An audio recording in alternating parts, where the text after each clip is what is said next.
So as kind of my manifesto highlights, I'm kind of focusing a lot on the experiences of women and non-binary students not being conflated. I think it's really important that we don't just lump the two groups together. So that's kind of what my main goal is as women and non-binary officer. My main way that I'm kind of hoping to do that is by changing the name of the network, even though that is something that we've kind of had for a very long time.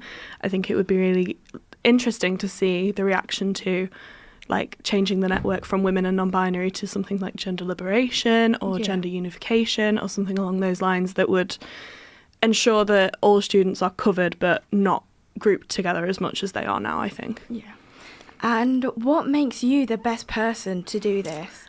I mean, other than the fact that I am the only one running, I think my experience as a non-binary student has kind of shaped me to be the best for the role. It's been a very kind of quick turnaround for me. This time a year ago, I did identify fully as cisgender, and now I use they, them pronouns, and I kind of recognise that it can be that quick. It can just kind of change very fast for people, and I want to be there as a support for everyone if they're going through difficulty.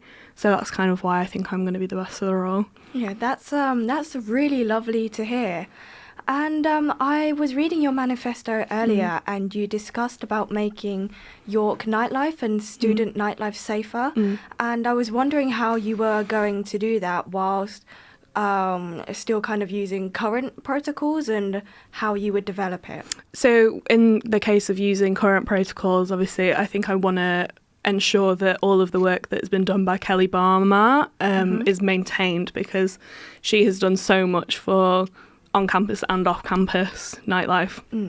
Making like with spiky tops and covers for your drinks and things like that in like the courtyard and the glass house and things like that, as well as just making our bars and clubs safer in York overall by just kind of creating a community of safety has definitely been something that's started in York. So I think I'd like to continue that, as well as continue the work that's been done by the current women's and non-binary officers and the Last Taboo York branch, which I've worked closely with. So just maintaining the work that we've all done and carrying it on into the next year. That's really positive. And going back to the earlier topic where you were discussing supporting everybody without necessarily putting them into a category, do you think you would do you were talking about reforming the name, do you think you would make like a society under that name so that you can all kind of go out? Like, what's your kind of view for the future? Yeah, I think a society would definitely be something that everybody would benefit from. I think it would be important for a lot of people's gender identification kind of journey to be able to spend time in a drinking capacity or in a non-drinking capacity, you know, spending time with people who are on the same wavelength as them. I think that would be really important. So sort of forming a society underneath the name of the network would be probably one of the most beneficial things that I really want to implement. So that's kind of my main goal. Thank you for joining us. We will now be going over to Studio Blue for our next interview.